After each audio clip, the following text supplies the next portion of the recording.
Spice mwe baviira okugamba nti lwaki balina mumusiba soko bimpe buli ajja n'ayogera kyayagadde because Spice Diana toyina kyogenda kolawo nga ndaba enough is enough. It's not the first time okunjogerako something like that. So mbasigalako n'ekimugamba nti nja kumutta. Siraba nsonga lwaki abankolera interviews ne social media videos ng'agenda anjotekako ebigambo bwe bityo. Ya pressing the wrong button. Webanga nze Spice omukadde gw'amanyi not anymore.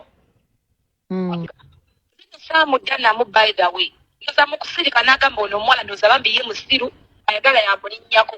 Nja kikuba ekyo kiŋŋambire bambi nja kukikuba. Bwemba simusobola nja funa bounce ange bakikube nja kumukuba olaba kindi muto mugambe nze nnyiga ate nvaako bubi nja muyisa bubi oyo Ritah oyo muvumevume ate aswale. But kituukanyizaako simuyinaako buzibu kasita abanga kyabadde agezaako okukola okwonoona erinnya lyange agenda kikomya. But all in all simuyinaako buzibu era musonyi mu mutima mulungi for the sake of my career and my business. Amanya gange nze Nasaz Ritah genkozesa milimo gyange Ritah Dancehall era nga ntuusa okwetonda kwange eri source management ekulibwa omukulu manager Roger omuli omukyalo omuyimbi Spice Diana nti byonna bye namwogerako byali bifu era tukkaanyiza ne tusonyiwagana ffenna era tukyalina musango. Simuyinaako buzibu tanyinaako buzibu.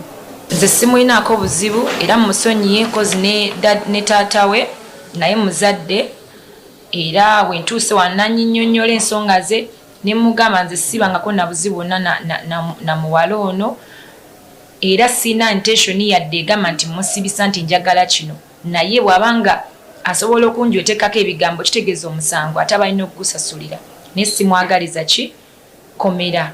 Bwe nawulira nti bampawabiddwa ku poliisi mbunatiisatiisiza omuntu omutta ng'omuntu ali mu mulimu ogw'abantu nayanguwa nenzija ku poliisi nange neneeripotinga era nentuusa nange okuloopa kwange nti omuntu ono ayogedde bwati ne bwati ate ffenna tukimanyi omuntu yenna atandika okulumiriza mbu wagambye ojja kumutta ogwo musango si mutono. Bwemba simusobola nja funa bounce ange bakikube nja kumukuba olaba kindi mutono mugambe nze nnyiga ate nvaako bubi nja muyisa bubi oyo Ritah oyo.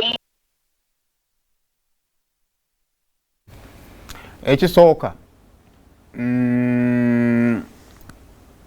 maybe waliwo okuwanyisiganya ebigambo eby'obukambwe oba ntegeera nja mugambe nja muyisa bubi nja kikuba ananemera nja muwa bamusa bange bamukube mukukuba mwe mukuva okufa ekyo kituufu. So kakati waliwo ebintu bibiri abantu bemulina okumanya si buli muntu yenna nti bamuddamu kubanga akusinziira ku ssimu eno eraga nti nno muŋŋambire kakati nze oyinza okubanga nze siri mulungi mu kuripootinga nga nnakulikodinga okuweereza oba ontegeera so kitegeeza yo exposing yourself. Kakati bw'obanga olina audio eri enkadde n'ono eba yeekuba ziba zeekubamu. Ekyokubiri Ritah waliwo eyamuwaliriza okukola kye yakoze ng'okozesa face ya Ritah. Feste netondako bigambo byebyetonda. Simanyi ensonga yonna simanyi miwatwa gyayitiddwamu naye Ritah yabadde akyali wiringa okwebakayo. So teyayambiddwa naye osanga maybe yakikoze olwataata gwe tuwulidde ayogeddwako nti ne taata we namugambye osanga yakyogedde olwa muzeeyi nga muzeeyi yakikoze olwa muzeeyi njagala kikola olwoba omuntu omulala yenna. Post ya Shiba ngagamba she's going to make a call nakyo kisoboka. Kakati asobola okuba nga kyakoleddwa olwa